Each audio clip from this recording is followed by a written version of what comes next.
Ladies and gentlemen, can I please have your attention? And I need all of you to stop what you're doing and listen. I just got three things to say.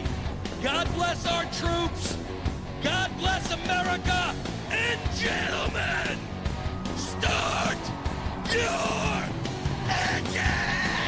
Are you ready? It's showtime, everybody! Showtime! It's awesome! Oh my God! Okay, it's happening.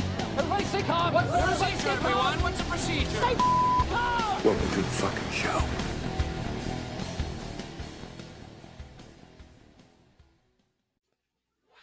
And we are live.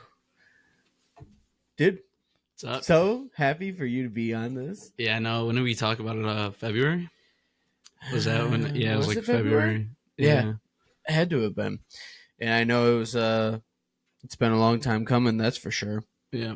So, ladies and gentlemen, this is Rihanna Frawley's husband, James Frawley. So, what's your rank now in the Marines? Sargent. It's E5. Okay. Bless you, Rihanna. Rihanna's here. She is. Sneezing off in the background. Nice. So, so you said an E5? Yep. Okay. Yeah, that's a pay grade. So Gotcha. E5 is the same pay grade across all branches of service, but Okay. their ranks differ depending on what branch of service you're in. So, did you have to go to school for getting sergeant, or is it just time served? So in the Marine Corps, it's like you have to be some form of education complete. So I had to complete the education for the previous rank, which is corporal, to become eligible to promote to sergeant. Once you pick up sergeant, you go to your own seminar, and those are kind of just like leadership courses based off of the rank that you're at. Gotcha. Okay. Well, that makes sense. And now, of course, your branch is Marines, Mm-hmm. and is there specific the guys that I've had on or that I know, like I got my two buddies who and they were in logistics. My other buddy, he was a MP in the Air Force, so kind of going for finance. So, like, what is your Yeah, so I'm a 7314. It's a MOS in the Marine Corps. It's a UAV operator. Was originally, I guess not originally what I signed for.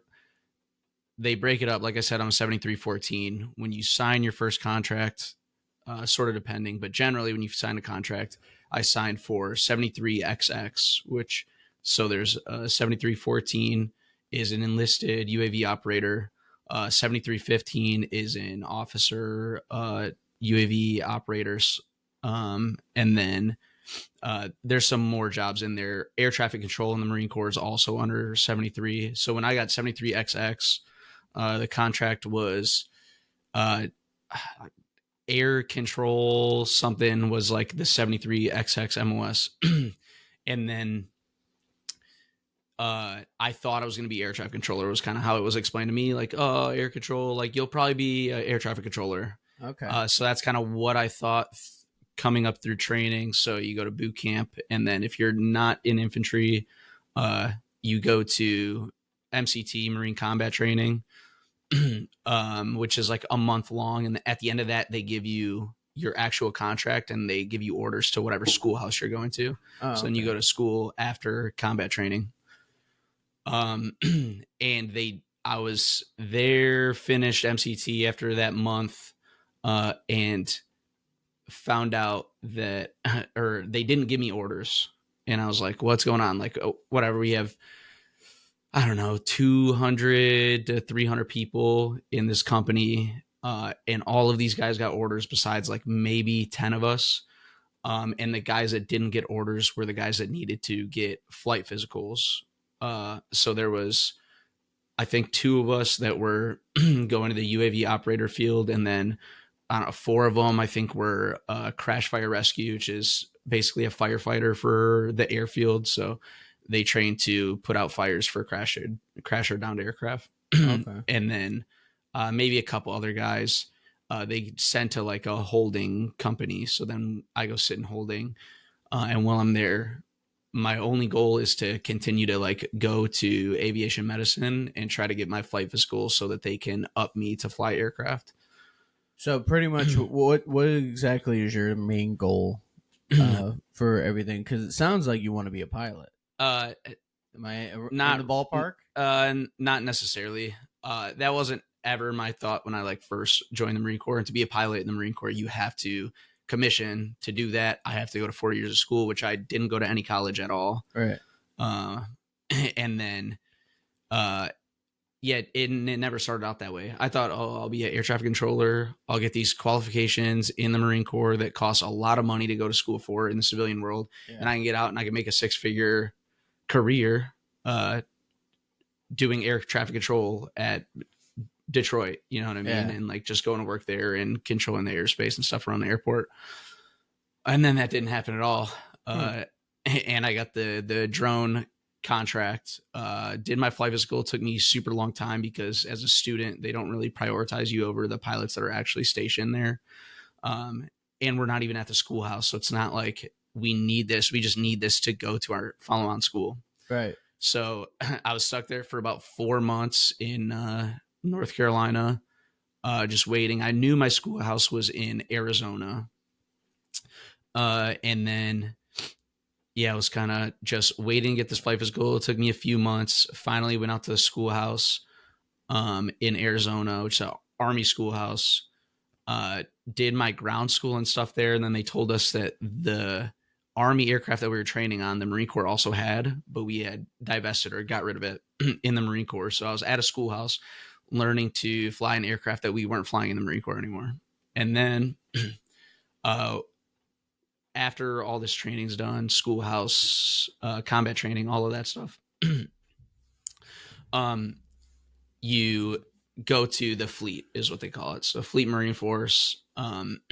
And that's where you get assigned to your first like actual squadron that you belong to and you would do operations for. So they sent me back to North Carolina. And I was stationed on Cherry Point.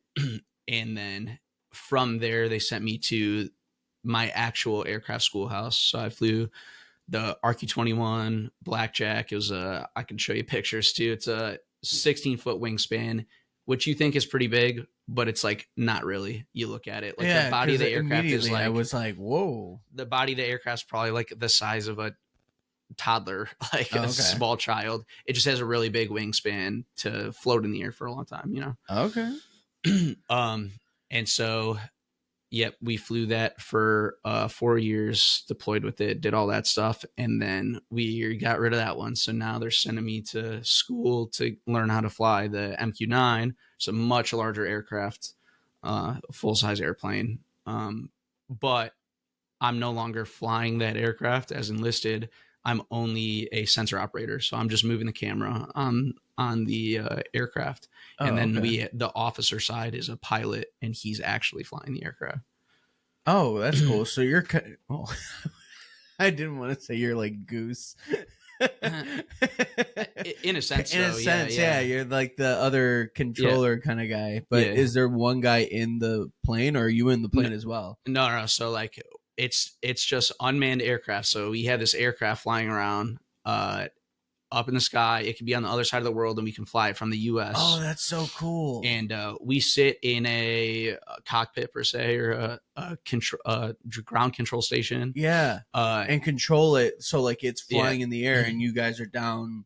So I'm sitting, my pilot sits on my left and we're sitting side by side and he's flying the aircraft and he's looking at all the same screens that I have. And then I'm just solely focused on moving the camera, finding targets and passing them to my pilot, who then kind of passes them on to whoever needs to know that information. Yeah. No, that's seriously cool. That's so cool to where like technology now is like, you don't even have to go up in the air. Yeah. Like, what is it? Like aircraft warfare. Like if you think about it from like World War II, like you had like 3 I don't know, 3 or 4 guys in one plane. Then it became to 2. Then it went to 1, and now like there's nobody. Oh, and yeah, it's and it's crazy. and like that, I think saves a lot of lives on Absolutely. the military front. And you're just like, pretty much playing the what is it, the battle robot kind of thing. Yeah, pretty much. like you know what I mean. But no, and that, but really that does help save a lot of lives for sure, because knowing World War II was like a catastrophic number. I mean, World War II I know had more casualties than even World War One did. So, but well, we have a lot to talk about, but figured we'd kick it off. Rihanna know what's about to happen. So she's shaking her head and rubbing her eyes. It is now time for the. I wish I could turn this up a little bit higher. Hold on. There we go. Okay, it is now time for the joke of the episode. A married couple has sex, and afterwards, the husband goes to the wife and says, "You have some nice buns." So she goes and gets a tattoo, but doesn't have enough money because she has to grab groceries. So she gets a B on each cheek. So the husband and wife are back having sex again, and all the lights are off. Then he tells his wife, "Man, you have some nice buns." So she turns on the lights, bends over, and he says, "Who the hell is Bob?" That's a good one. It took a while to get there, but I know it's like a long story kind of thing, but then the punchline's like she bends over. It's like, "Who's Bob?" So your voice is a little strained. Oh, it is. You guys were at Art and Jake's. I was here, and we were watching the Lions get robbed by not the Cowboys, but the referees. Absolutely. Now, granted, we can argue back and forth of, do the referees really have a hand in, in really screwing over teams? You never know. But I think so. yeah. I would say both teams went out and played an absolute battle. And, Lions stayed in it the whole game.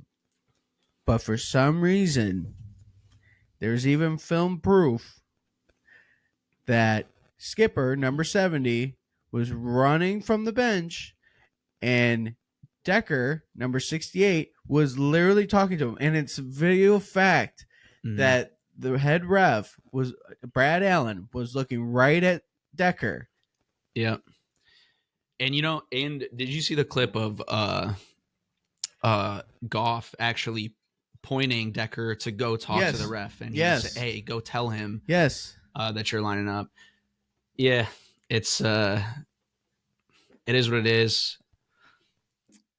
I knew I kind of we were listening to The Ticket on our way home, and they were kind of talking about, okay, so they do the play, they throw the flag, illegal touching, then you do the second play, and then there's the false start on the defense, which that helped a lot. It did, but at what point should he have said, "Let's just go for the extra point and we'll finish it out"? I get why they didn't want to do that to begin with. They just want they don't know who's getting the coin toss in overtime. They don't.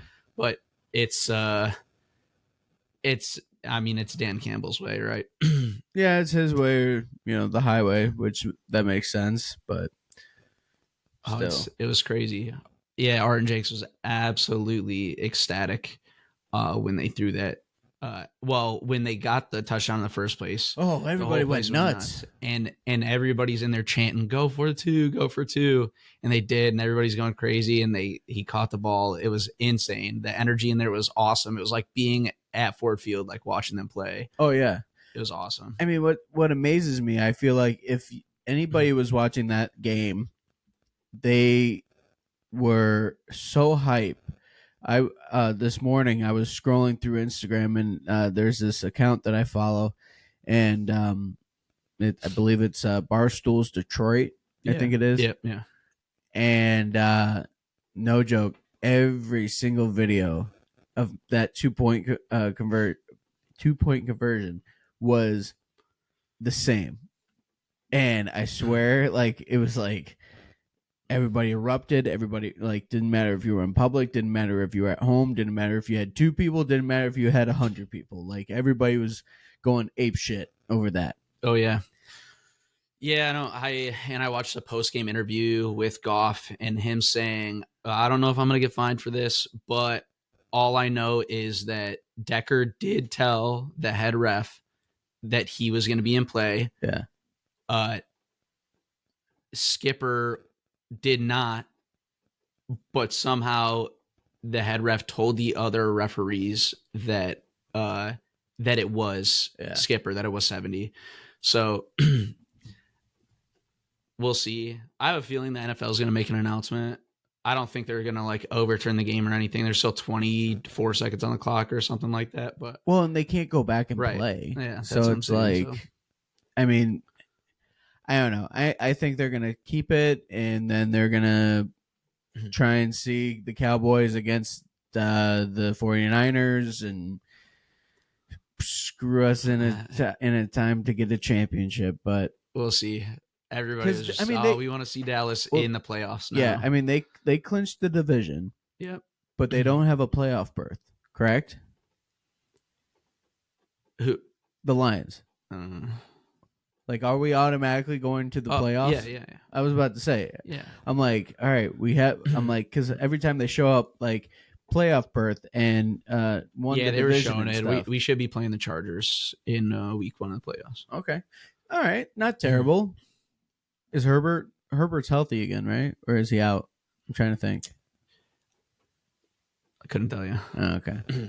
Well, I know they got a good ball club, and so do we. So I'm sure it'll be a good battle. But the good thing is we now have a playoff. So we have a playoff game, and we'll go against the Chargers, and away we go. But I mean, other than that, I mean, fuck the Cowboys. Yeah. And I'm scrolling through, and like Jimmy Johnson, like, it was nice to see that halftime thing, because Jimmy Johnson deserves it. He's an incredible coach. He's a very smart man, and for him to get nominated into the Cowboys circle or whatever, it was a big honor. But of course, his saying was, "How about them Cowboys?" But after that loss, man, that just him saying that just kind of rubbed dirt into a wound or salt into a wound, and it just wasn't great. Yeah, I think that a majority of NFL watchers think that the Lions should have won the game. Majority, yeah. There's probably Dallas fans that think that the Lions should have won the game. They're happy that Dallas won the game, but they think that the Lions should have won the game, and it's fine. I think Jared Goff beat himself up a little bit too in the post game. He kind of said, like, we played a average to below average game for most of the game, and then that final drive was just a really good drive, 2-minute drive. And he says, so, like, I don't think they're too focused on like getting beat up by the refs. It'll be interesting to see how they kind of play going forward in the playoffs. But Yeah, I think they're doing all right. yeah. I mean, I think what had happened was, Goff, of course, he's the quarterback, so he's got to have a lot of weight on his shoulders. But I don't think he'll ever be fined. Meanwhile, like football analysts and rule guys and stuff like that, I was watching interviews with them, and they were saying how he clearly went over and told them, but supposedly one can't just say it. Like, I think Decker was supposed to say it, and also Skipper was supposed to say it. So from what I understand, you can't have two guys both. I heard that. They were, right? And it was weird because they were saying that. So I know 70 earlier in the game they made a play like that, and 70 went up there and said that he was going to be receiving the ball. Right. or that he was eligible. And I don't believe, because you saw him on the screen screaming. Like I didn't tell him that I was eligible. I didn't tell him. Yeah. He did run out there, but he ran out there when the ref was walking the other way. So there's no way that he would have told him that he was eligible. Decker was standing right there, and you saw the ref look at him. Yeah. Like, yeah, I don't know. Like you would have thought Decker told him, "Hey, I'm getting the ball right here." I didn't see any, like, I saw eye contact. I didn't see any, like, verbal acknowledgement. I didn't see, like, a head shake or anything. So, well, and I'm the not thing is, sure you can't be noticeable when you got the team like a couple Yeah. yards away. You know, you can't be doing jumble jacks saying, "I'm eligible." right, which is why he didn't signal when he was at the line. He didn't use his hand to signal that he was going to be an eligible player. So that's why they tell the ref beforehand, like, Correct. hey, we're doing a trick play. Correct, because that is clearly a trick play. Decker and Skipper are both offensive linemen, and not many offensive linemen get those cool types of plays, but it's a really cool moment when those do happen.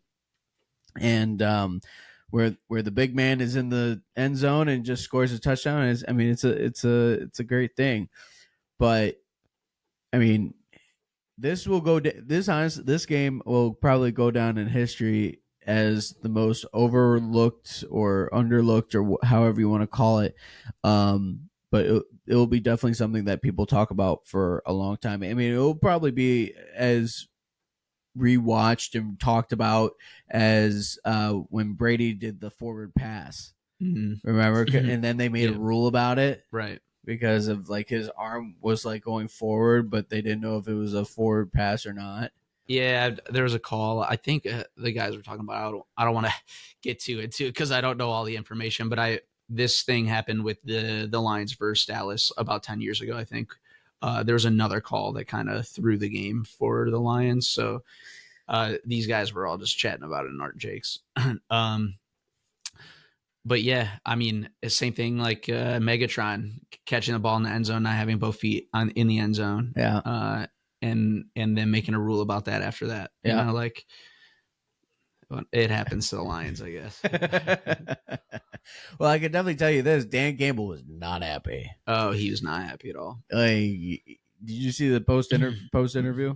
I sort of watched it, but he's kind of quiet about it though. From what I saw, I only saw bits and pieces. I didn't watch the whole thing. But I mean, yeah, he kind of just said, "Oh yeah, he was." But he was just, hey, I let it all out. He told him he was going to do that. Yeah. Before the game started. Yeah. He said, if this is a thing that could happen, this is who's going to be receiving the ball in the pregame. Yeah. So it's like, how do you mess that up? I don't know. It's like, what do you? But you can't go back. Short-term memory loss. Yeah. God. Brad Allen needs to ref high school games, because that was god awful. Yeah, it was pretty bad. I mean, but also another thing is my boys at Perch Points, they do a sports podcast, but they post on social media quite often, and they did a thing to where the same refs that reffed last night's game were the same refs that didn't make a call on I think it was like the Eagles and what was it? It was like the Eagles and the Jets. I don't know. It was like a face mask or something like that. Hold on. Why is my mic sound so scratchy? Here it is. All right, so the same refs, it says officiating crew that botched the end of the Cowboys-Lions was the same crew who reffed the other two worst officiated games this season. So not only the Lions and the Cowboys, that's what it was. The Eagles and the Miami Dolphins, it was a face mask. Mm-hmm. And then the Packers and the Chiefs, it was a pass interference call. I believe, yeah, it was that one. Yep. So pass interference, clear as day.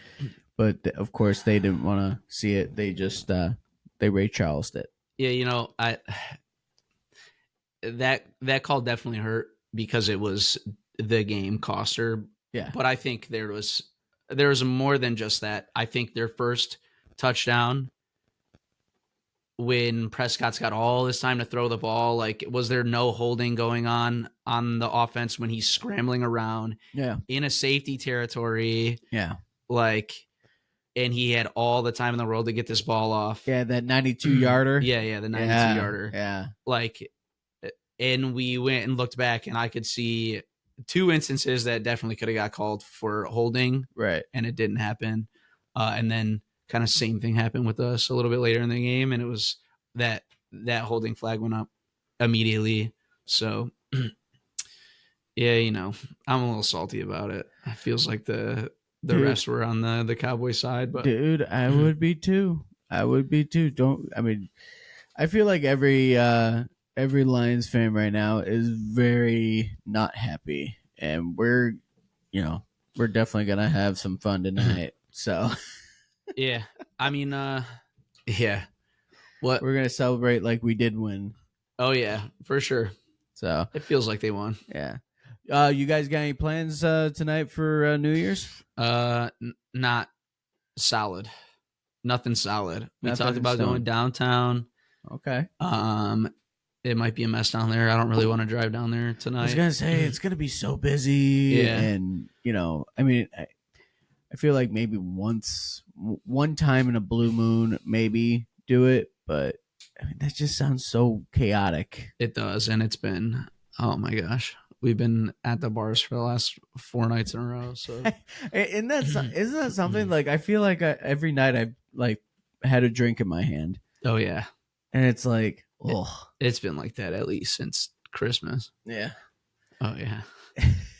Tis the holiday season. With very little sleep until last night. Finally, we got sleep last night, so that's good. I'm a little bit more awake. Good. Yeah, I mean, probably would have stayed out if the Lions won, but since they didn't, I just go to bed sad. Yeah, you're just like, I'm gonna cry in my pillow. Yeah.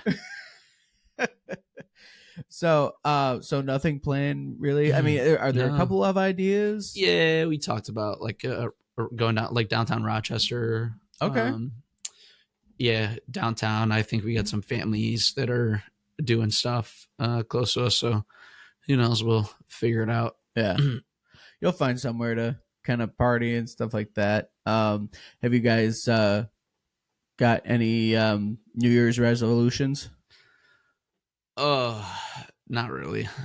No. Rihanna, any New Year's resolutions? None whatsoever. No goals for the year to achieve. Any vacations? Quit vaping. That's a good one.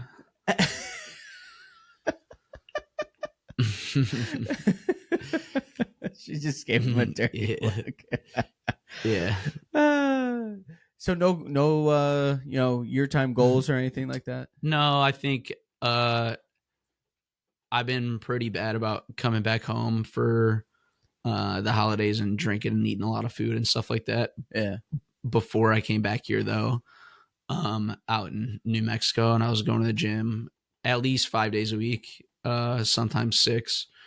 And I wasn't eating very well, but I was still going to the gym, 20 minutes of cardio, go to the gym with one of my buddies that's out there, and then we kind of do like an hour to 2 hours in between there of weightlifting after that. So I want to continue to do that for sure.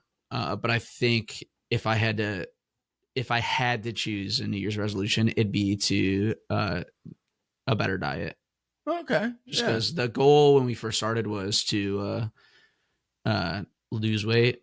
It wasn't really to gain muscle or gain weight or anything, because Marine Corps, I got height and weight standards. So yeah, I'm like 5'10". I think my maximum weight, unless and there's other circumstances where I'd be fine, but max weight is 191 pounds at 5'10". You can be above that, but then they have to tape you and find your body fat percentage and stuff like that. And you have to be under a certain body fat percentage. So that's not ideal. I'd like to just be under my 191 pounds so I don't have to worry about any of it. Gotcha. Probably diet would be mine. Yeah. Yeah, I just want to lose some weight. I gained a bunch of weight this past year. And I'm starting to realize that the older you get, the harder it is to lose it. Yeah, that is definitely very true. I mean, when I was losing weight, I mean, I was just pure working out, some cardio here and there, mainly going into the sauna, which was great. Mm-hmm. And you know, and my stomach started getting flatter and flatter and flatter, and I started around January of last year, or this past year technically. Mm-hmm. And you know, after a few months, I would say about 6 months, like I showed tremendous progress, and then it all went out the window once the holiday season kicked in. Of course, every time. It's always like that, isn't it? The good thing is I was looking back at pictures from last year's New Year's Eve, so around this time, and I was like, you know what? I'm actually I'm actually skinnier than what I was last year. So I'm like, okay, so it wasn't a total failure. Yeah. It's just so much easier to gain the weight now than it is to lose it. Oh, very And much so. I had talked to somebody. I was probably like 19 or 20. I was getting ready to. I was probably 19, getting ready to join the Marine Corps. So I had like already been seeing a recruiter and doing all this stuff. And I was talking to this guy, and and he was like, "Okay, like let's see your weight, because your recruiter is just trying to do a bunch of stuff to ensure that you're good to go when they send you to basic training. Once you get through basic training, you're not their problem anymore, but they need to try to get you through that point." So they did my weight, and I think when I was 19, I was like 100. My min weight I think was 120 pounds, and I was like 138 pounds or something when I was like 19 years old. Okay. And he was like, man, like, I was like, I eat all day. Like, I don't, he's like, okay, like, you're not going to hit your min weight, but like, you are thin. You have a lot of room till your max. Like, you'll be good. And I was like, okay. And he's like, just watch it. Cause as soon as you turn 24, about 24 years old, that metabolism is going to slow way down. All the beers that you started drinking after you were 21, and like, you know, everybody drinks before they're 21, but when you're 21, it's a lot more easy to get beer and drink it a lot more often. Right. Which I did. So yeah, it was probably around like, I don't know, summertime. I was like 23 years old. Maybe a little bit after that, wintertime after 23, right before my 24th birthday. And that's when I really noticed it. Was like, man, like it is so hard to lose weight. Yeah. And if I do what I just did, like I was probably down to 185 pounds before I came back here for the holidays, and I'm probably back to like almost 200 now. It's so easy to gain weight in a week. But yeah, that is very true, because let's see, when I was 18, I was about 200 pounds, but like just muscle. Yeah. Then I went up to like 220 around last year, and it was just, I'm like, what have you done to yourself? Yeah. It was like all that, like 23, 24, 25, like beers and not working out and everything. It was just like, what the hell? You know, my dad still, he drinks the beer and the whiskey and stuff, but like, I guess maybe not so much when I'm not around. He's probably not drinking as much as when I do come around and I'm hanging out with him. It's a celebratory thing. Yeah. But I think he said he was living in Florida for the past 4 years down in the Keys, and he just moved back home. But when he moved out there originally, he was probably about 240 pounds 4 years ago. Okay. Up to about 240. He's like 6'2". So he didn't like look ginormous by any means, but he was definitely like a little bit heavier. And then I'm in the Marine Corps, so I don't see him as often. I see him once, maybe twice a year. Right. So every time I'd see him, I'm seeing him like thin out. And he talks about it, how he's like, he's in his mid to late 50s now. So he is like extremely thin now. To the point where everybody thinks he's unhealthy, but he's like, I've never felt better in my life. And all he does is the intermittent fasting. And he also makes sure he does all like at home workout stuff. I think he does whatever 200 push-ups a day, 200 crunches a day, and it's just throughout the whole day. He doesn't do them at one time. You could do 15 push-ups now, 15 push-ups in an hour, knock out 75 later on in the day, but he ensures that he like hits whatever his goal is at the time. I think he started off with like 100 push-ups and 100 crunches, and now he's got, well, his goal is 50 pull-ups and 200 push-ups, 300 crunches, whatever it is. Yeah. But he ensures that he does them within that day, and he doesn't eat between 8 p.m. and noon the next day. He doesn't put a single bit of food in his body. And he did that for years. And he went from, like 240 pounds, and he's down in like the 180s now. Wow. That's awesome. So it didn't happen right away. Oh, It's yeah. not these like super quick schemes, keto and stuff like that, to drop weight super fast. Right. But yeah, over the course of like 2 years, he's losing a decent amount of weight. And That's so- seriously awesome, dude. And he just continues to do it. I mean, and I've done that before unintentionally, like when I'm living on my own. You're here by yourself, right? And it's like, Yeah. I've found it so easy when I was like living on my own or living in the barracks with other guys, like, especially during the weekends or if I'm busy at work, like not to eat while I'm at work either. And I've never been a big breakfast eater.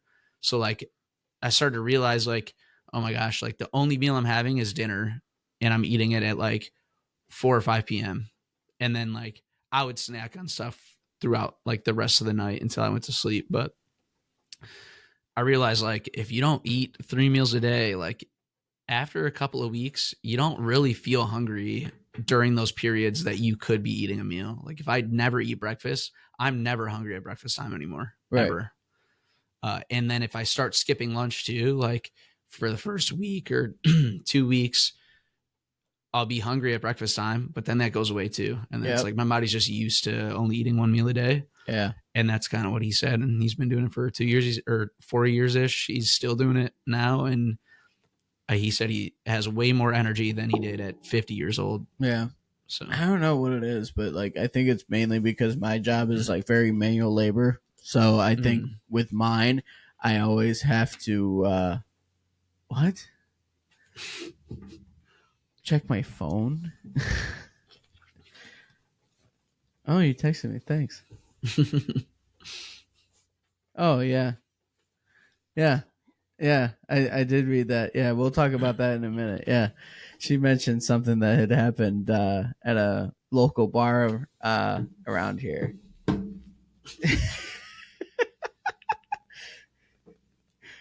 is that real life? Yeah, that Was that on the news or something? I love We can his talk resp- about it in a I little love bit. his response. He goes, "Is that real life?" Oh my gosh, it's crazy. But fuck it, we're gonna talk about that. Yeah. I lost my train of thought. Yeah, whatever. Losing weight, no big deal. Let's talk about this guy. Losing weight, Getting your ear Happy bit off. New Year. Got to lose that weight. But yeah, somebody got bit. Somebody got crazy. at a local bar. Somebody got bit at Freddy's Bar and Grill, where I usually, which is funny because I go there every Wednesday for Really? trivia. Yeah, yeah. So Oh, that's that place out Yeah. there in like St. Clair Shores or kind of north of that, right? no, it's like 17 and Garfield. Yeah, same area. Yeah. So, but I guess on Friday, a bouncer got bit. Now, I'll have to look up the full story. I don't know, Rana, do you have the full Oh, his ear got bit. His ear got bit completely off, like Mike Tyson style. Yeah, that's crazy. That's nuts, dude. What entices you to do that? I don't know if I could have that Alcohol, many drugs, beers. Yeah, you're some bath salts. yeah, you're some assholes. Yeah. You're an absolute psycho. I don't know. That's crazy. Like, You pulling up the story? let's see. What is that, a Facebook post? Yeah, it says a brawl, large fight, and people throwing glass. Holy shit! Bouncer is injured. Clinton Township PD/fire department on scene. Large police presence. And it says 2 vehicles with involved subjects fled. Chevy Traverse fled, and SB. Another vehicle fled. someone bit the bouncer's ear off. And then it says PD units on scene say that the bouncer's he's got no ear. It's gone.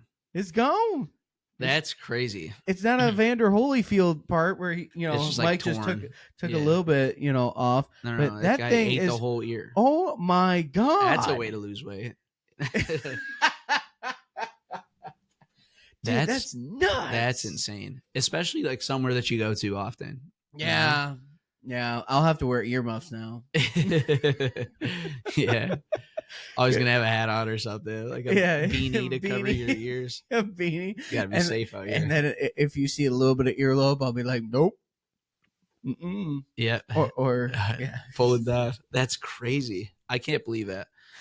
I just don't know. I wonder what it was about. I wonder what it has to could be have been thought about.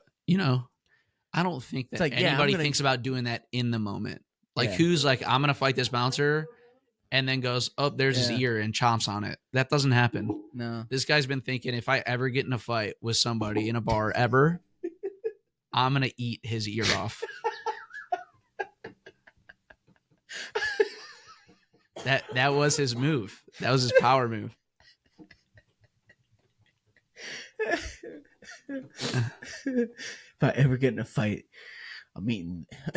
That's who's gonna want to mess with you after you eat their ear off. Nobody, because think about it. Nobody wanted to fuck with Tyson after he beat Vander Holyfield's ear off. Right.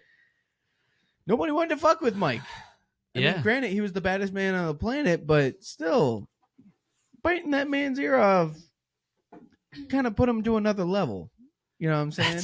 That's pretty crazy. Like, You think they were laughing about it in that wood? It said they fled in a Silverado or something. You think him and like dude's his got a three bloody other mouth. he has three other buddies and they're just sitting there cracking up while Dude, they're driving away. dude's They have got- no idea the police is like Oh, looking bro. for him right now. Oh, bro, I can't believe you just eat that bouncer's ear off, man. That was nuts. That's Yeah, it tastes crazy. like chicken. Yeah, that guy's crazy. Yeah. What a power move. My thing I always said if I had to get into a fight, like if I had to get into an altercation with somebody and it was like, it's coming, like he's looking at me like we're going to fight and I know we're going to fight, my first move is a headbutt. fuck that. Because who wants to mess with you if you're willing to hurt yourself to hurt them? Yeah, but that's just asking for concussion. Whatever. Like you're not really you give thinking about You that. give a headbutt, like you're seeing stars, bro. Like I don't really get in altercations though. that's a good point too. You're like, That's if why I it's do, that's why If it's I the do. power move. That's why that guy's power move was to bite that guy's ear off. I want to know what that guy looks like. I think it would all make sense once I saw what he looked like. The bummer part is like we don't have a mugshot because they fled. So that's the bummer part about it. In this day and age, they'll be arrested. He'll be arrested within a Soon. couple of days. Yeah. Yeah. He'll be arrested by the new year. Right. So New Year's resolution. yeah. Make it through the new year without getting arrested. Exactly. Yeah, no, I mean when you like there are so many different places to do it. You could poke the eye, punch the throat, kick in the nuts. Nope. Bite the ear off. Right. Unexpected. Good play. That's nuts. Good God. But That is insane. I kind of find the actual article on it. yeah. If you can News find it, article. that would be great. Yeah. But I mean, for bar fights, the only bar fights that I have seen is from Roadhouse. You know what I'm saying? With Patrick Swayze. Anybody? No. Bueller. That's actually hilarious that I searched that up and now there's 1,000 articles about people biting people's ears off in Michigan. What is I got up one with from- you Michiganders? Biting some ears off. 2018, women bites off a part of man's ear at Macomb County Chinese restaurant. She just wanted to dip it into that soy sauce. That's the sweet and sour. Yeah. The wasabi. Yeah, women. All these are women. Women partially bites off female's friend's ear, part of her face. The fuck? 48-year-old woman. Numerous bite marks on her face, and left ear was bitten off. The highlighted. So Rihanna gave me this one. It says physical fight between the girlfriend and the boyfriend. The boyfriend's sister. That's taking place in front of their apartment. The sister is apparently beating the what? I'm gonna read this over because this is fucking ridiculous. So, a physical fight between the girlfriend and the boyfriend's sister. Okay, that's taking place in front of their apartment. The sister is apparently beating the brakes off of her brother's girlfriend. The brakes off? Beating the brakes off somebody, you never heard that? Just beating somebody up. That's all. Clearly. When I looked up about the biting the ear off, that's what popped up. That's what popped up? What's going on here? But you get a boyfriend and a girlfriend and the boyfriend's sister just beating the shit out of each other. That's some Yellowstone shit right there. Some Beth Dutton in that environment. I forget the environmentalist chick, but that was a beautiful cat fight. And the fact that Rip came out and was like, "You guys look like a bunch of idiots." That's crazy. I'm not seeing anything. Apparently, the owner, actually, the owner of Freddy's, died in 2012. Yeah, that's all I found out. Yeah, Fred. Yeah, yeah. I think it was cancer. But the cool thing about it is, even though when Fred died, his family took over the business, and I mean they serve really good food, good pizza, good wings, all of the above. I mean, it's a great all around place, and I think just Friday just got out of hand. That happens. Yeah, I mean, like Ron Burgundy said, "Wow, that really got out of hand fast." Brick killed a guy. Yeah, I've definitely witnessed more than one bar altercation. Really? With people that are close to me. Oh, yeah. I just never end up actually squaring up and fighting anybody, but oh, yeah, I've been out. You're that guy in the corner being like, oh, shit. Just cheering my buddies on. No, yeah. I'm trying to make sure my buddies are not getting into trouble is usually how it goes. I got some, Marine Corps, a lot of these... We get a lot of hot-headed guys in the Marine Corps. I was about to say, yeah. A lot of alpha males. I feel like that is, the Marine Corps for sure. Yeah, and we love drinking. The problem is that a lot of times when you're out with 4 Marines, not only are you all you're the alpha, but everybody else with you is the alpha. And if somebody does something, I've got buddies that gotten in fights because 2 guys standing next to each other. One of them is one of my buddies, and another guy's just a random guy at the bar. And my buddy orders a drink at the bar, and he's like not really paying attention to the bartender giving him his drink. And the guy also ordered a drink at the same time. Oh. And then like that guy like took his drink, whether it was on purpose or on accident, took the drink that she just handed to. And it's the same buddy. Exact drink. And that will cause a fist fight. Because these guys are like the alpha, I'm not going to get beat up. Oh, and I got all my buddies here with me. Like, we'll be fine. And that when you're kind of quite a few beers deep, that's kind of the mentality for a lot of these guys. You got to think too, like a lot of these guys are young, join at 18 years old, no other like kind of crazy social environment that they've been in. Right. Besides like high school, but that's right. Not really, you go to like a large university or just kind of grow up and go out to bars and stuff like that. You kind of get introduced to some of that stuff, but these guys are kind of thrown into a harsh environment early on in their life. And so, they don't really think of consequences of like actions. Right. It's a problem because not only do you get legal trouble if you go out to a bar and you get in a fight, you can get in legal trouble. But once you get into legal trouble in the civilian world, you also get into legal trouble on like the Marine Corps side. So like court-martialed? No, that's kind of extreme. There's instances of that, but no, like for bar fights, if you get arrested, either way, like if you get into a bar fight, it's for us an alcohol related incident. And a lot of the times you'll see people get like knocked back in rank for that. So you get non-judicial punishment, which is like not a court martial, but it's like loss of rank, loss of pay. Some of the So they really hit you in the cojones. oh yeah, It's they like, don't. oh, they you don't kicked mess that around. guy's ass. We're gonna kick you in the cojones and knock you a couple pegs back. Yeah. Oh yeah. And I'm sure that's like an ego check. Oh yeah, for sure. Yeah. And it'll make or break people in the Marine Corps too. It's like, man, like I made a mistake. It is what it is, but now I'm getting punished for it, and that will cause people to get out. Not to mention that, like, if you reenlist,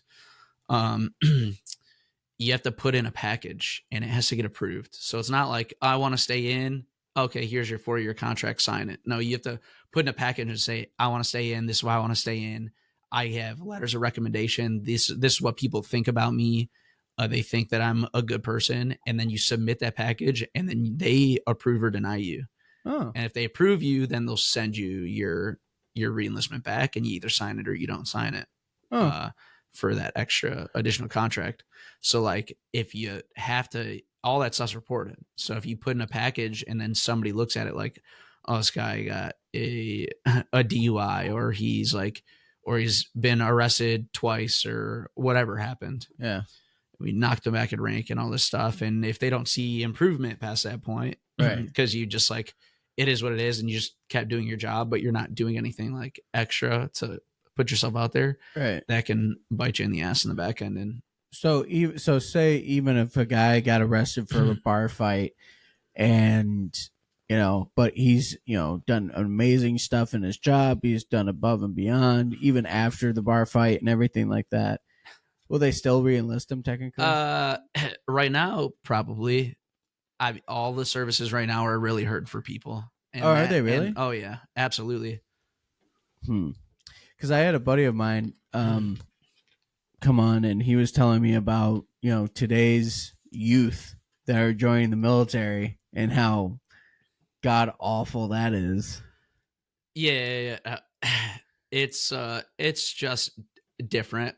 Really, I have a lot of mentors and people that have been in the Marine Corps for a long time. One of my mentors has been in the Marine Corps for 18 years, or going on 19 years. Somebody I talked to, like, was at my unit, left my unit, so we still have personal conversations. Yeah, and he said, I brought that up before. Of like, man, it's like all these iPad kids are allowed to get in the Marine Corps now, and it shows.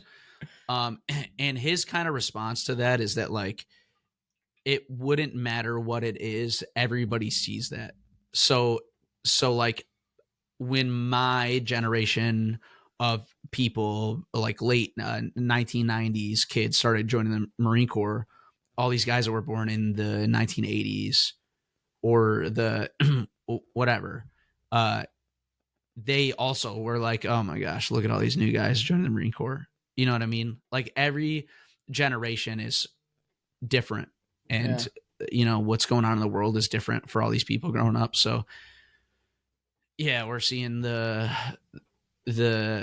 iPad kids and the kids that grew up on leashes, like those type of kids. Yeah, sure, they're old enough to join the military now, but it's no different than some of us that joined the Marine Corps in my same age group, same time that I did. Yeah. Of like, they'll just deal with different things. I've heard of groups of people that join the Marine Corps and all these kids think they're way smarter than they are. And then whatever, they kind of get fed out because a majority of the people that join, they join for that initial contract. Now I rate my VA benefits and my GI Bill and stuff, and I can do 4 years and get out. Right. And I still get all these benefits of just serving my country for my first contract. And then there's the guys that kind of stay in. So a lot of these guys kind of get fed out anyways. Yeah. So like they're only an issue for a couple years in the fleet if they are, and it's not a majority of the people either. It's just kind of being around a bunch of places. It's onesie twosies that are kind of hard to deal with. I think. Okay. So because you're a sergeant, do you have to like look after like I would say I have privates or anything? people under me. It's kind of different in all the branches of service. But in the Marine Corps, we have corporal is E4, the rank before sergeant. Right. And those are NCO ranks or non-commissioned officer ranks. So once you get E4 and E5, you're kind of junior leadership. So then you have E1 through E3, private first class, lance corporal. And I would say the corporals are the ones that deal with the guys underneath him more so. And it's kind of like this for every rank. So every rank kind of like looks who's underneath me, and it's kind of like that. But I would say more so now. I don't really like, as a corporal, I was kind of like hard-headed, hard charger, make sure everybody's doing exactly what they're supposed to be doing. If they're not, like, they get yelled at, and giving people like negative paperwork and stuff like that, and just like constantly observing everything that people underneath me are doing. I would say now I'm more of in a position to mentor people, which is one of the reasons that I stayed in and re-enlisted for the second term. Is I feel like I've gone through a decent amount of stuff throughout my childhood and my life, and early in the Marine Corps and stuff like that. And I really like that I have the ability to take a 18-year-old kid that like signed a contract when they were 17 and had to get their parents to sign on the line for them so they could join before their 18th birthday and stuff, and be able to take like somebody like that and like mold their mentality. Because it's true, like, you stay in the Marine Corps or you stay in any branch of service long enough and a bunch of young kids join, but like I can sort of understand the mindset, because sure, when I was 18 years old, I was really immature too at 18 years old. Yeah. And I didn't join the Marine Corps until I was like 20. So I already had a little bit of like life experiences working full time and stuff like that before I joined. And now that I've been in for going on like 6 years, like I've just seen a lot of stuff. I've been to a lot of places. I've met so many different groups of people from different places. I have met people that had awesome family life at home. I've met people that had a way worse family life than I had, and I thought I had a generally rough going like childhood. In some aspects, other aspects, I think I had a really good childhood growing up. But like, I've met people that were like grew up without parents, like adopted kids or kids in foster homes that were bouncing back and forth, and like and they felt like they had nothing going on with their life, and that's why they joined the Marine Corps. And I've met people that have a really good family life. I've also met people that deal with a lot of mental health stuff, who like, from my point of view, when they tell me about their childhood, it's like, oh, you had a great childhood. But in their own head, they don't think they did. They felt like their childhood was very broken. You meet a lot of like broken-minded people in the Marine Corps that like wanted to get out of the environment that they were in. Yeah. And that way the Marine Corps can break you down and then build you back Which up in is their image. the point of boot camp is literally to break down anybody. It doesn't matter how great your life was or how bad your life was. That's the point of boot camp, is to Do you break feel it like down. You were broken? Broken down? Sort of. I would say I was broken down physically, which broke me mentally, because I thought I was capable of everything that they put your body through, but they will force you to the point where your body just can't handle what they're trying to make it do anymore. And that broke me mentally. That was I did cry one time in boot camp. And that was the point, was that like they were telling me to do push-ups or whatever I was doing. And like my body we had just got done from an exercise for like 3 days or something. And my body was just broken. Like I could not lift my body weight anymore. And you know, drill instructors they're crazy psychopaths, but and these guys were just like in my ear telling me like, oh yeah, like you can't do it anymore. And that's what gets to me. It's like, oh my gosh, like I wish they I were could. literally I'm trying. yelling like, you can't do this. No, at this point they were whispering because they weren't supposed to be doing it. Weren't supposed to be doing it. Everything in boot camp is so like scheduled and laid out minute per minute. They know exactly what they are capable of doing and not capable of doing, and everything's super scheduled. So they knew they could be doing it, but they are trying to make you, this young guy that has no idea what's going on in the Marine Corps, no idea about like the background of what's happening at boot camp. They try to make you think that they're not supposed to be doing this, but they're getting away with it anyways. So it's like just mentally hurt me. It's just like, oh my gosh, this guy's like, And all it was a little whisper saying, "You can't do it." yeah, you should just quit. Like, oh my God, you know, I want to, but I don't want to at the same time. But I think that happens so much at boot camp. In Marine Corps boot camp is such a mental game. But that's why you meet people that are out of the Marine Corps. That, I mean, everybody once a Marine, always a Marine. So like, Right. I was a Marine. It doesn't really get sad. Like, yeah, I'm a Marine. Like, I got out. So whatever, 20 years ago, I'm a Marine. Yeah. You know, it's that's the mentality. But I think that's like partially like boot camp is such a mental game, but it is such a prideful moment when you do the culminating event for boot camp is a crucible. It's 3 days, very minimal sleep. It's just a lot of hard work and stuff. When you finish the crucible, we at Paris Island, we go to the march to the parade deck. So we do like a 9-mile hike or whatever back to the parade deck.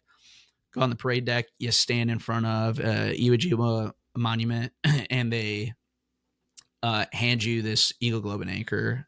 And it's a very, very like proud and like very quiet, kind of sentimental moment. A lot of people are crying, and like, because it's the first time that like all these people that have just been messing you up and like making you hate your life for 3 months are like shaking your hand and telling you like, hey, we're proud of you. Like, you're a Marine now. Like, you earned it. And it's like a very, very like proud moment. And I think that is kind of what like changed me as a person when I was at boot camp, was like, after completing all of that, just like the pride and like sense of belonging that it gave me. Yeah.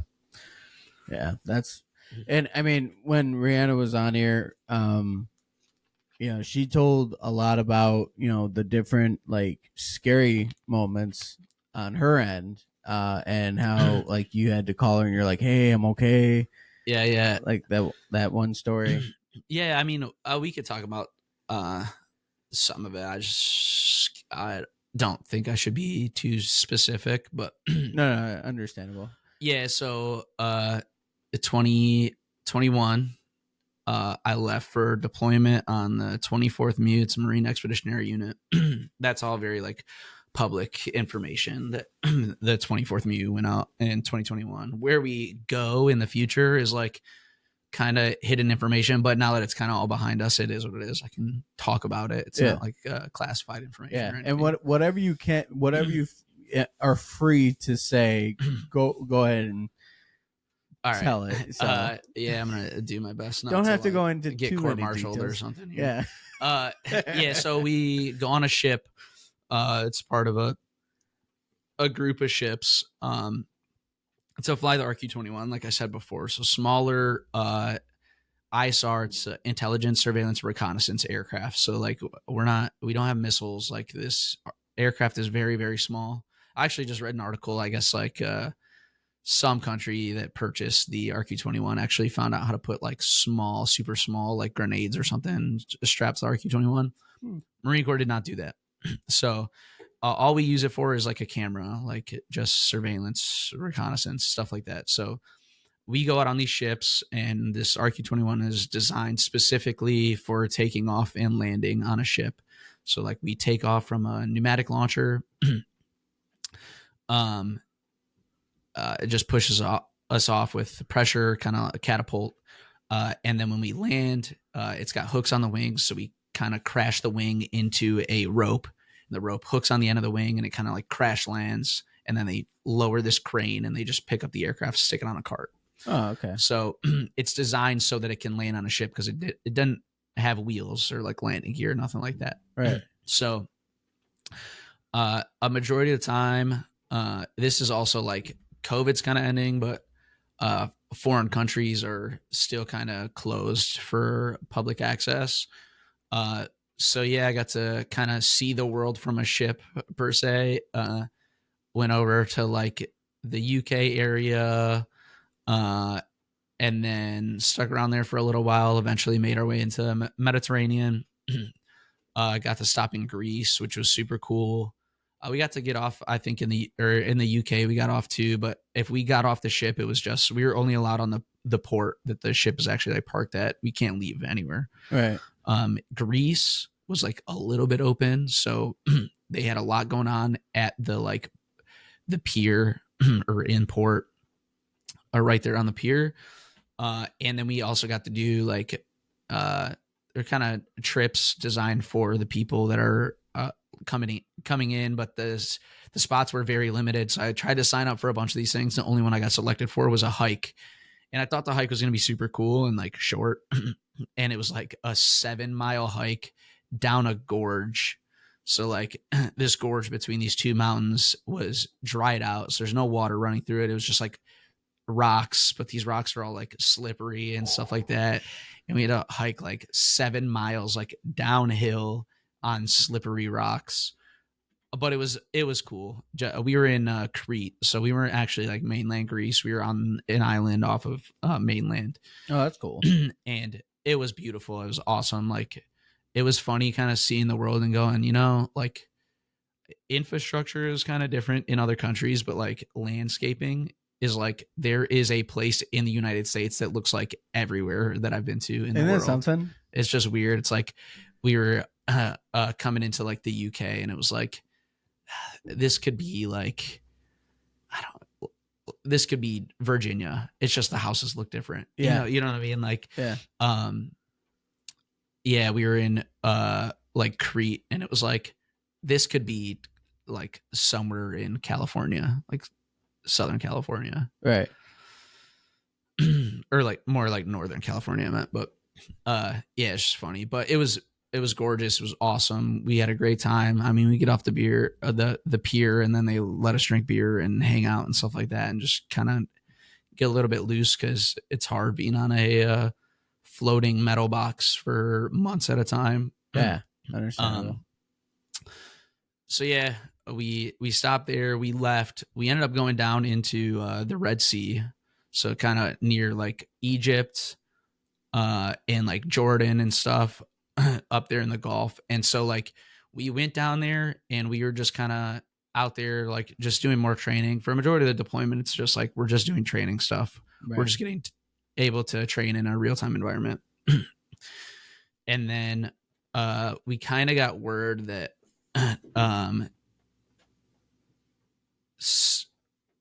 tensions are growing in Afghanistan, and we don't have a lot of U.S. forces there, but we need to get U.S. forces out of Afghanistan. And so they kind of talked about us like going there to help. At the same time, we also knew like the Taliban is slowly taking over the entire country. So like most of the provinces have like fallen already at this point. Kabul was like one of the last provinces where like the rest of the U.S. forces were mostly contained in Kabul. And so they told us, hey, we're probably going to go into a country, and we're going to like stage and just kind of be prepared to go help out if need be. But we don't know if we're going to do that yet. So like everything kind of happens like 30 days at a time. Mm-hmm. So we were in the Red Sea for a while, like, and they talked about it, but it was like, we'll see. Like, are we going to stay here for another 30 days? Maybe. And then we did. And then it kind of eventually we made our way around into like the Persian Gulf area. Yeah, eventually we kind of just found out our detachment of people that operated RQ-21 was 23 or 24 people. And they told us, hey, you guys are going into Afghanistan because they need surveillance at the airport during like this evacuation period. Okay. And so eventually we ended up flying into Afghanistan for like the final 36 days. I think I was in there. So 36 days of the like final 36 days that U.S. forces were in Afghanistan, I was there. And yeah, I mean, we were just there flying aircraft and kind of just run around doing the same thing a security camera would do. We're just able to fly it around and go look at places that we get told to look at. So, yeah, we made our way out there. I loved being out there. I know she hated it, and she talked about how much it was scary and stuff. Yeah, yeah. Because now that wasn't one of your guys, like the whole thing that she saw in the news or whatever. Like that wasn't any of your guys's stuff. Like the explosion or the bombing that happened. Yeah, no. So we were there at the airport. This airport is like a regular size airport. So you like, yeah, when the IED exploded, like I felt it. Oh, You know what I mean? Like, yeah. Like, I know it's like weird because it's hard to explain, but it's just being like by like a really big firework, like close by, like, and that's not even like the best way to explain it, but like it, if you ever been near an explosion, you know, like the ground literally like rattles and you can feel it like in your chest. Like, oh, wow. Yeah. So, yeah, no. So we, everything kind of went sideways. And I don't, like I said, I don't know like how much I can say or can't say. I'd recommend if anybody wanted to hear more about that experience itself, they actually released a HBO. HBO came out with a like whole entire a documentary or docuseries, something. I'm pretty sure it was a documentary. It's just like an hour and a half or 2 hours or something. Okay. It's on like HBO Max that you can watch of like us leaving Kabul. So like there is multiple people that are in that film that like I have spoken to in real life. Wow. Who were out there with us. But yeah, they kind of played a part in telling the story about how like it was like, okay, cool, we got to be out of here by I don't know what they said originally, like 9/11. I'm pretty sure it was the original date. Like we're going to be out of there by 9/11. And then it was like sooner and sooner. It was kind of just like we didn't realize like how quickly things were going to start going downhill. Eventually, like people have seen clips, like the Taliban was helping us leave. Like they wanted us gone just as much as we wanted to get out of there. And like the Taliban and ISIS also don't have a like friendship. Like they don't agree with each other's kind of thoughts and morals. So like I never knew that. Yeah. So that bombing that happened was actually an ISIS attack. That wasn't Taliban, because Taliban were also at that gate. I'm not sure if Taliban or how many civilians like were affected by that explosion. But they definitely could have been, because like, yeah, that wasn't, as far as I know, that wasn't Taliban. So related. pretty much ISIS and the Taliban do not like each other. In most instances, I would say that's probably the case. So they more look at us, the U.S. Army or U.S. military, as like the enemy of my enemy is my friend kind of thing. Yeah, I guess. So it's kind of like, do we work together? Do we not work together? Obviously, the Taliban has a lot bigger presence in Afghanistan, and they're trying to also be the political figure of Afghanistan, right? They want to be a legitimate political figure inside that country. They want to run the country, right? And they want their ideals to be like spread across the country, and that's what Afghanistan is. And so that's generally why I look at it like, the Taliban's helping us get out of here. It's because like, if we kill the rest of the Americans that are in this country, like, are we ever going to look legitimate to these people? Like, probably not. Like, right. It's an attempt to be like, hey, we are trying to be legitimate. Yeah. We've done a lot of wrong. And there's a lot of people that feel different types of ways about what's going on there. Because I know a lot of people, not personally, but I know people that were in Iraq and Afghanistan in like the mid 2000s to like early 2010s that had friends of theirs killed and stuff like that. So it's there's a lot of people that feel different types of ways about it. That's why I like prefer not to talk about it with people, because I don't know how people feel about it. I'm trying to be open with like all the sides, but Yeah. So we're just there, and that happened. It's super, super sad when stuff like that happens in combat. They actually like the Air Force kind of does like a ceremony with the casket. So these guys are in like metal or wooden boxes, depending on like where you at. The 14 people that have passed away. And we had like every single U.S. force was like lined up on the roads of this base that we were staying on. As originally a Turkish base when we went in there, and then we kind of went in there and took over.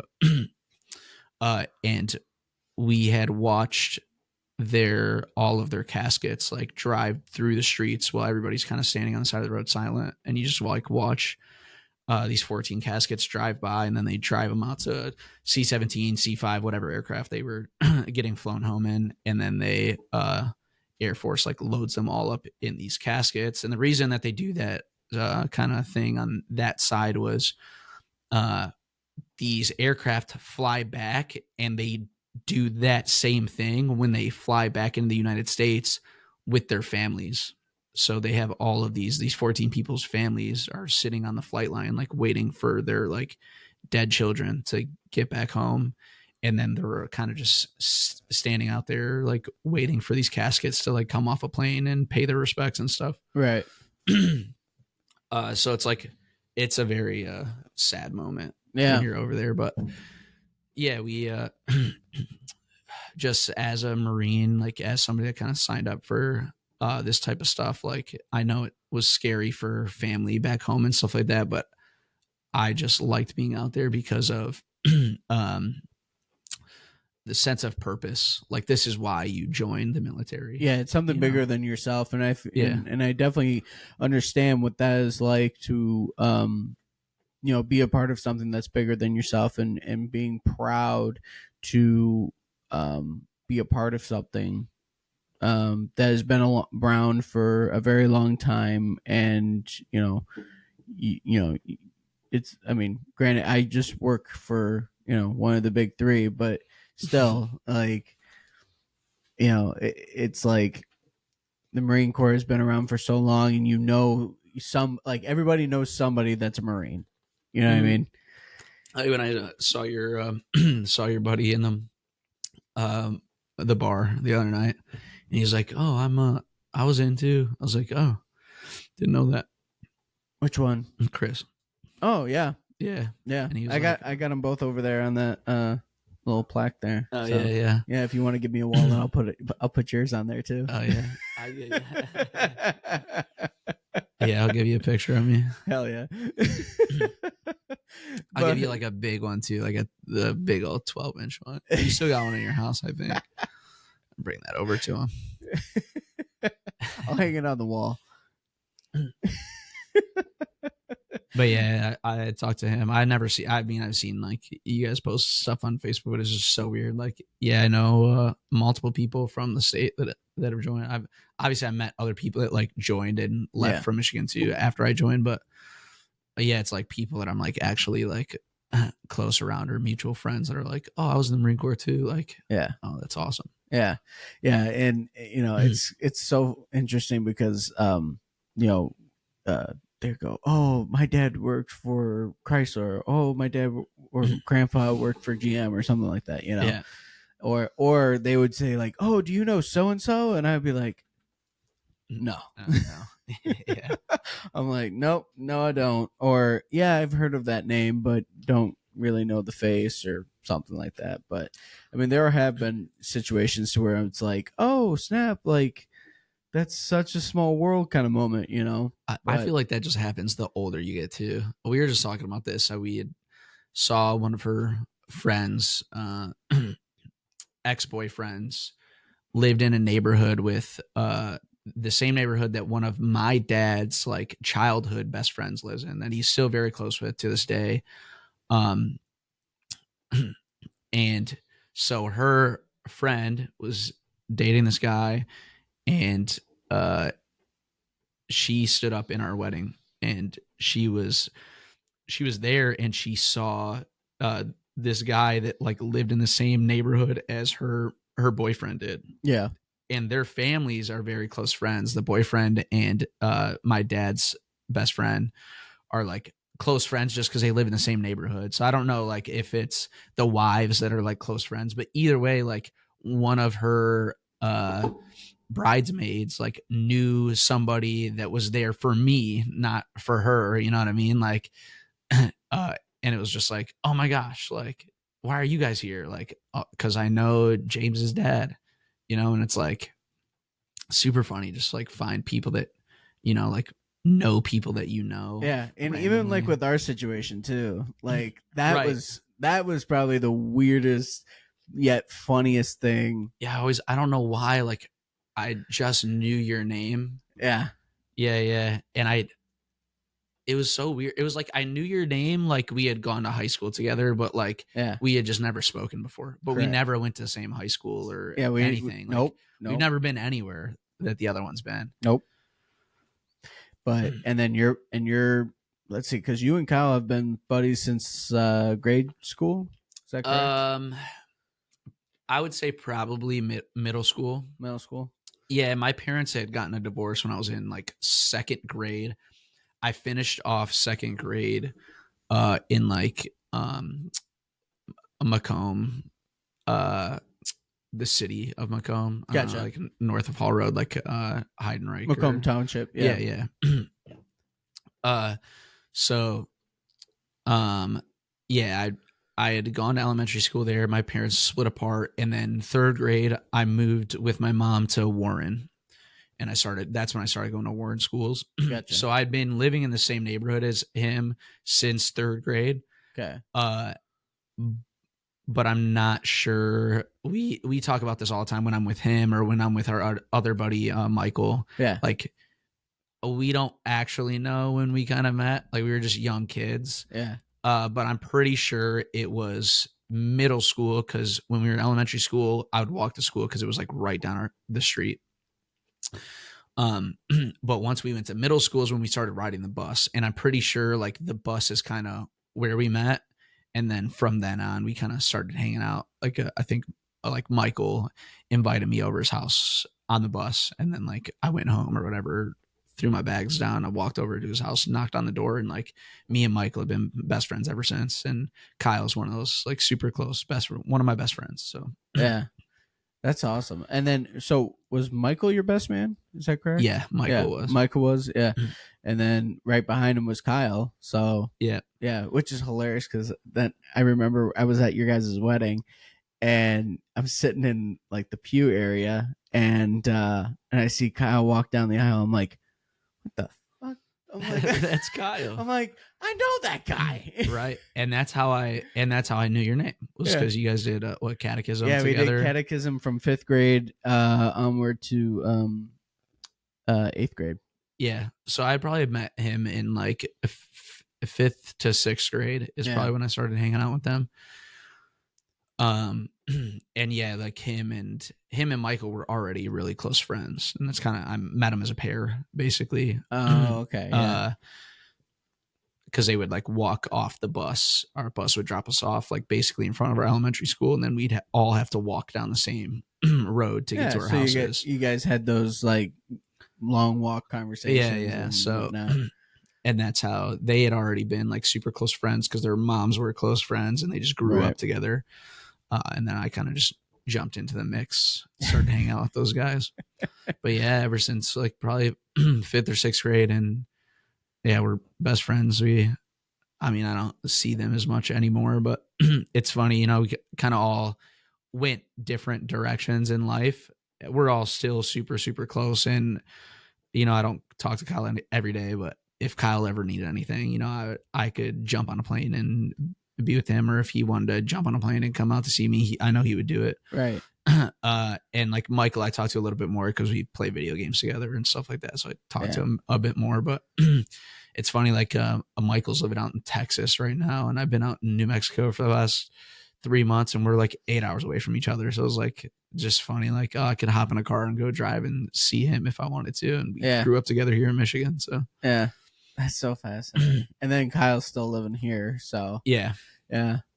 That's so fascinating. But it's cool just seeing him do his thing too, because like when I left, we were all still like living with our parents. I guess Michael was out at Michigan State. He is where he went to school, but Okay. oh yeah, like me and Kyle were kind of in the same boat. Pretty bad high school kids, didn't really graduate on time, but So you weren't a good student? oh, it was horrible. Horrible.